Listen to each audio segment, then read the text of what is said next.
Name? Graddock. Your full name, please, the receptionist clarified. Graddock Crushrock. Crushrock. Ah, yes, here we are. Species, Mosolos. Preferred specialty, security and enforcement. Allotted room, 334. Welcome to the Galactic Defense Corps Academy. Thanks. Where do I find room 334? Is there a map? Yes, my apologies, replied the receptionist. It's here in the rear of your welcome pack. Your main orientation will take place tomorrow. Your time slot is in the pack I just gave you, and the location will be in front of this building we are in now. So, what should I do today? Graddock asked, though the answer seemed obvious. For today, I would recommend you rest and read over your welcome pack. I understand the travel from your world is a long one. Out of curiosity, did you stay awake for the trip? No. I wasn't going to lounge about for 5 weeks waiting to arrive. I went into stasis practically the moment I stepped onto the ship. From one rest straight into another, then? There's nothing wrong with a lion, is there? Graddock asked jovially, smiling in spite of himself. Damn these Yalmarabobs. They always seem so nice.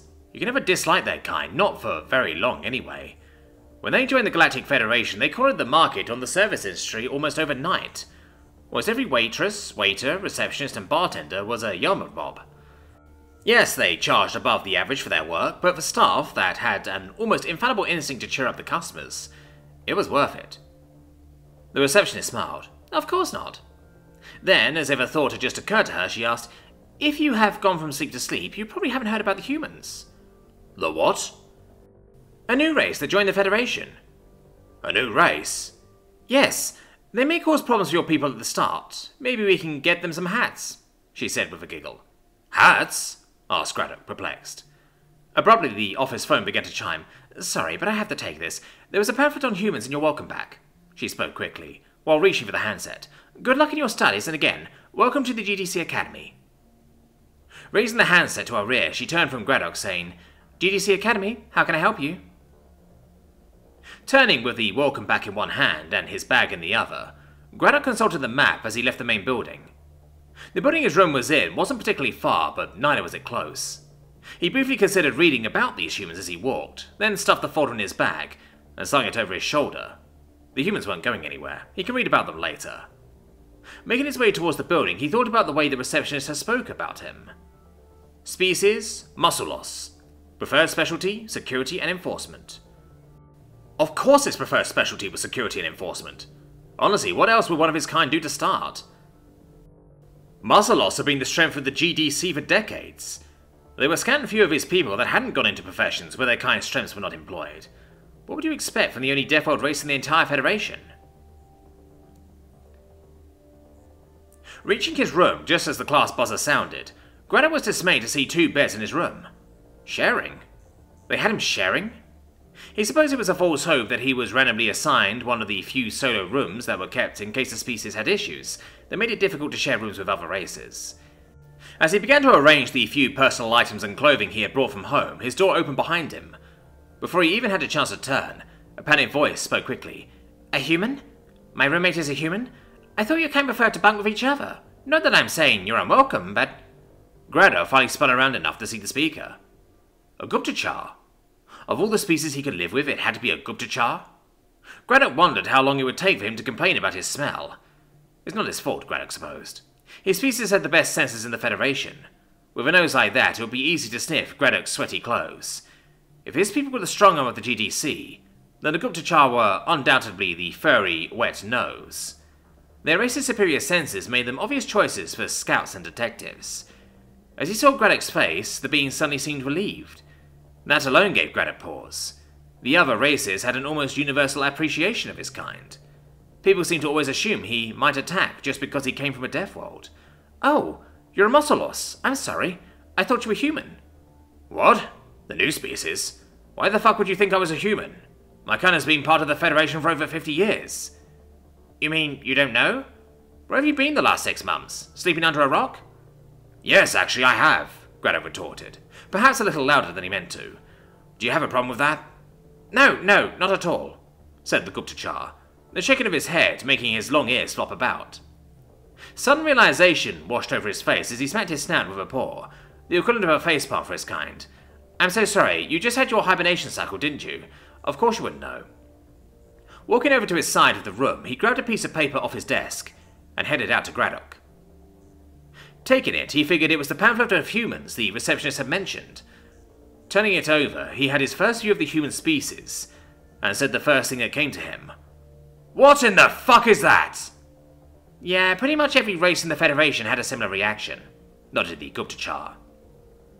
Looking at the bullet points alongside the image, the first line read, "Despite appearances, they are in no way related to the Mosselos race."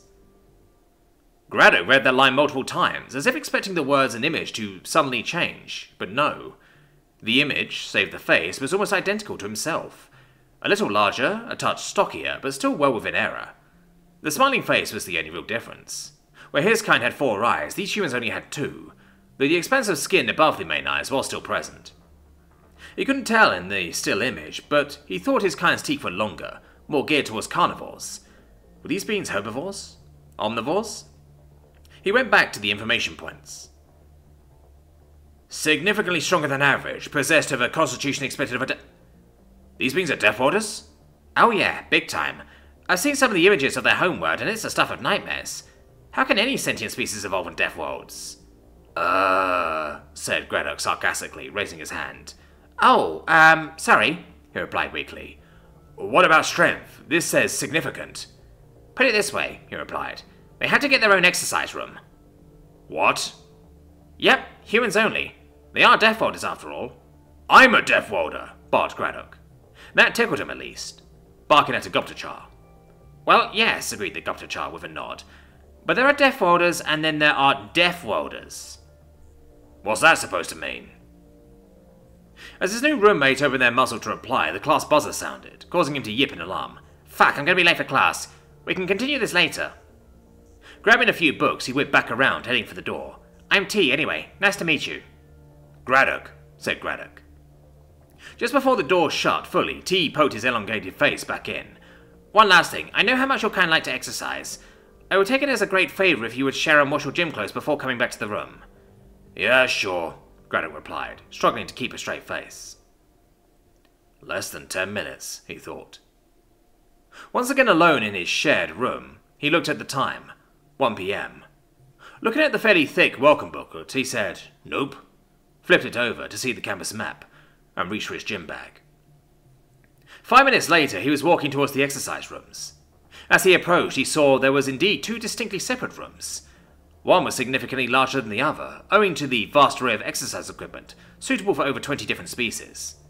Separated by a glass wall, the other, smaller room, was clearly designed for bipeds. Everything was much narrower, and there was less equipment because only one species was supposed to use it. Finally seeing the humans running on treadmills, he understood the receptionist's giggle. Looking at them facing the wall, he would have mistaken them for his own kind himself, if he didn't know for a fact that he was currently the only student of his species on this planet. He had taken the first transport available the moment he had awoken from hibernation. Hats indeed. Looking at the humans, he noted that only 3 were in the room, and none were using the weights. In fact, the weights looked completely unused, at least today. All 3 were facing the wall, running on treadmills. Looking closely at them with his long-range eyes, he could clearly see the sweat running down their arms, making small puddles on the sides of the treads. Not as strong as he thought then. They were barely jogging and were drenched in sweat. Making a snap decision, he changed his direction. He would walk into the human-only gym and show them and the other species that he was just as strong as these new deathworlders. He was of the Mosselos. His people had been the strong arms of the GDC for over 50 years. He was of the Mosselos. His people were the strongest beings in the entire Federation. He was Graddock Crushrock, and he was falling.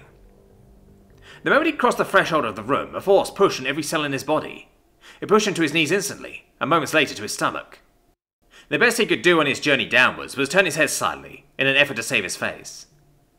He was trapped, pinned to the ground, and as if to torment him further, one of the humans began to laugh. Well, that's a bit, you owe me, Jenkins. Goddamn new cadets, why don't you ever read the damn gym schedule? Thursdays are cardio, with extra gravity for resistance. Oh, fuck, thought Graddock. The insane things have increased the gravity to make running harder. Suddenly he realized how much trouble he was in. They thought he was human. Will you just get up, buddy? The aliens are watching and you're making us look bad. It's only 2.75 G. You hit 3 G leaving Earth. This is really bad, thought Graddock. as his vision began to darken. They don't understand I'm in danger because I look like them. They think I can just get up. I need to ask for help. He couldn't talk anymore. He couldn't get enough air. So he did the only thing he could. He grunted. "Hey, you okay?" the first voice said. The first bits of concern creeping into his voice. Graddock heard him move off the treble and approach. "Yes," whooped Graddock. "Yes, look at me. I'm not human." As true darkness crept over his eyes, he saw a two-eyed face swim into his vision. Saw panic and understanding blossom in his eyes. "Fuck! Non-human! Non-human!" As he finally slipped into unconsciousness, Graddock had an odd, floating sensation.